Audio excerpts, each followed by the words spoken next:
संघ बीजेपी को यहाँ मजबूत करता है। टीम मोदी सपोर्ट संघ के साथ बाहर 2 करोड़ लोग जुड़े हुए हैं, जिसको चलाने वाला श्री जयकरण सिंह जी है, जो इसका नेशनल प्रेसिडेंट है। उसकी तरफ से हमें ये आदेश मिले हैं, मुझे ये आदेश मिले हैं क्यों यहाँ जो हमारी बीजेपी है, जितने भी हमारे बीजेपी के कैंडिडेट यहाँ उठेंगे, हम उनको फुल सपोर्ट देंगे, हर एक डिस्ट्रिक्ट में हम सपोर्ट देंगे।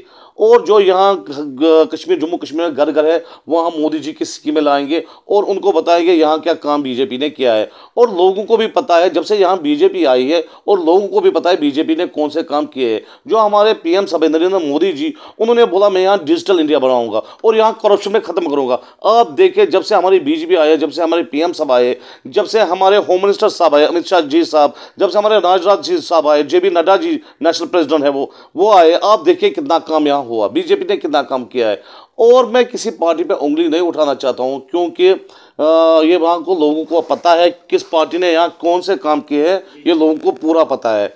और मैं आपके माध्यम से ये कहना चाहता हूँ, जो यहाँ का यूथ है, जो यहाँ का हमारे माए बहनें हैं, यहाँ के हमारे बुजुर्ग हैं, मैं उनसे भी बोलना चाहता हूँ, जो उन्होंने जो देखा, अगर उन्होंने देखा बीजेपी ने यहाँ अच्छा काम किया है, तो बीजेपी को ज़रूर वोट देंगे और इंश्योर यहाँ बीजेपी हमारी आएगी।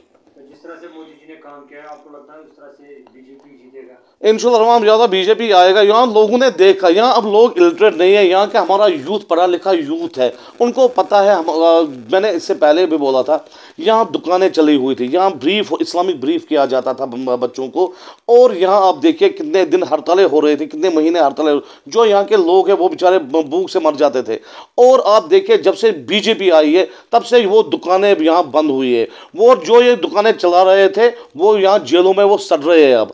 और उनको भी पता, और लोगों को भी पता है अब, जो हमारे माए बहनें हैं, जो जिनके घर में कोई बच्चा मरता था, वही घर जानता है, बच्चे के दर्द वही जानता है। और जब से हमारी बीजेपी आई है, तब से मारदार हमने बंद किया यहाँ, और ये दुकानें हमने बंद की यहाँ। आपके ऑफिस पे बहुत सारे वफद आते हैं, डेलीगेशन आते हैं, कुछ दलाल जो है अभी मार्केट में है जी, यहाँ तो देखिए, यहाँ हमारे जो बीजेपी है, जो हमारे अब दिल्ली से भी आदेश है, यहाँ जो यूटी प्रेसिडेंट रविंद्र रैना जी है, उनके भी आदेश है यहाँ। आप देख, जहाँ जहाँ कोई गलत करेगा, वहाँ वहाँ वो पार्टी से निकाला दिया जाएगा। और मैं बोल रहा हूँ लोगों से भी, और लोगों को भी मैं अवेयर करना चाहता हूँ, इस धोखाधड़ी में मत फंसिए। और कोई मतलब कोई बोलेगा कोई काम, उस काम में मत फंसिए। यहाँ बहुत फ्रॉड निकले हैं, और वहाँ तो वो पार्टियों को बदनाम करते हैं। अल्ताफ साहब, एक और सवाल, ड्रग्स यहाँ पे बढ़ता जाता है दिन जी जी, तो आपको लगता है कि इसकी रोकथाम होनी चाहिए जहाँ से आता है? आपने तारिक साहब बहुत अच्छा सवाल किया। जो यहाँ ड्रग सिस्टम चल रहा है, और मैं पहले जे.एंड.के पुलिस का शुक्रिया अदा करना चाहता हूँ, यहाँ के डीजी साहब का, यहाँ के आईजी साहब का, यहाँ के एसएसपी, जो हमारे नए एसएसपी साहब आ गए, और यहाँ आईजी साहब हमारे नए आ गए, उनका मैं शुक्रगुजार हूँ। जहाँ जहाँ ये ड्रग चलता है, उसी टाइम वहाँ रेड होती है। मगर बदकिस्मती से मैं बोलना चाहता हूँ, अगर जो वो रेड होती है, ये ड्रग माफिया कहाँ से लाते हैं, कहाँ से फिर ड्रग आता है, कहाँ से होता है, मैं बोलता हूँ ये कहाँ से फिर आता है। और मैं जे.एंड.के पुलिस को भी आपके माध्यम से बोलना चाहता हूँ, उनके हम बहुत शुक्रगुजार है। 24 आवर्स ड्यूटी दे के वो लोगों की जानें बचाते हैं, लोगों को सुरक्षित करते हैं, और यहाँ का यूथ को वो बचाते हैं। मैं उनका शुक्रगुजार हूँ। और मैं आपके माध्यम से उनको भी रिक्वेस्ट करना चाहता हूँ, जो वो भी पूरा वो देख लीजिए, जब जहाँ जहाँ ये ड्रग माफिया कहाँ से आता है, ड्रग कहाँ से फिर आता है, ये कब, ये मतलब जैसे बच्चा पैदा होता है, ऐसे ये ड्रग पैदा होता है, ये असल में आता कहाँ से है। उनको मैं रिक्वेस्ट करना चाहता हूँ, उन्होंने बहुत काम यहाँ पुलिस ने किया, यहाँ में डीजी साहब ने, यहाँ के आईजी साहब ने, यहाँ एसपी जो हमारे एसपी श्रीनगर साहब है, उन्होंने भी यहाँ अच्छा काम किया। और मैं हर डिपार्टमेंट, जितने भी यहाँ हमारे डिपार्टमेंट है, गवर्नमेंट डिपार्टमेंट है, मैं उनका भी वेलकम करना चाहता हूँ। यहाँ के डीसी साहब का मैं वेलकम करना चाहता हूँ, यहाँ के डीओकान साहब का मैं वेलकम करना चाहता हूँ। आपके माध्यम से यहाँ 24 आवर्स काम होता है।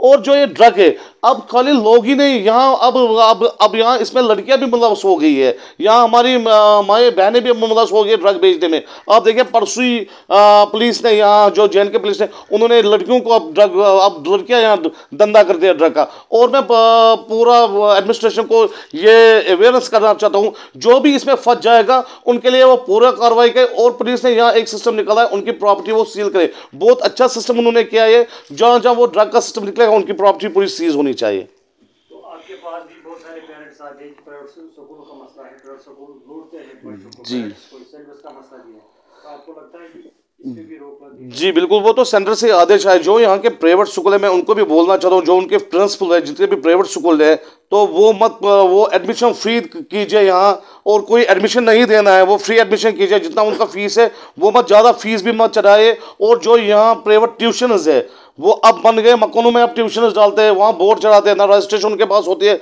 ना कुछ होता है। वो लोगों से लेते हैं लाख लाख, 50-50 हज़ार, वो 6 महीने का, साल का लेते हैं। मैं बोलता हूँ गरीब बच्चा कहाँ से लाएगा वो। और हमारी एडमिनिस्ट्रेशन इस पर बहुत, जहाँ जहाँ ये प्राइवेट एजुकेशन निकली है, तो उस पर पूरी हम रोकथाम करेंगे। और उनके लिए अगर नहीं वो इसमें अमल करेंगे या इसमें सुधर जाएंगे, उनके लिए कार्रवाई आगे होगी। तो जो सिलेबस का भी इशू है, आपको लगता है कि इससे स्टूडेंट्स और पेरेंट्स भी परेशान? नहीं, बहुत परेशान है यहाँ तक, पेरेंट्स बेचारे परेशान हैं। यहाँ तो मजदूर बच्चों को पढ़ाते हैं। आप देखिए यहाँ का सिस्टम, यहाँ कैसे बच्चों को पढ़ाया जाता है। और जब बीजेपी ने इसमें बहुत हिमायत की है, जो जैसे गवर्नमेंट स्कूलों में होता है, वैसे प्राइवेट स्कूलों में भी होना चाहिए। और कहीं जगह डोनेट वोनेट कोई बोलेगा, उसमें नहीं फंसना। जो भी वो काम करेगा, उसको उसी टाइम उसकी सज़ा मिलेगी। गवर्नर साहब से आखिर के आप क्या कहना चाहते हैं? मैं जो हमारे गवर्नर साहब है, मैं उनके भी रिक्वेस्ट करना चाहता हूँ, जो यहाँ के प्राइवेट स्कूल हैं उनको भी वो अवेयर्स करे। तो उनको भी, जितने वो बच्चे यहाँ हमारा यूथ पढ़ता है, उनको फीस में कमी होनी चाहिए। और जो यहाँ प्राइवेट एजुकेशन है, उसमें भी कमी पेशी होनी चाहिए।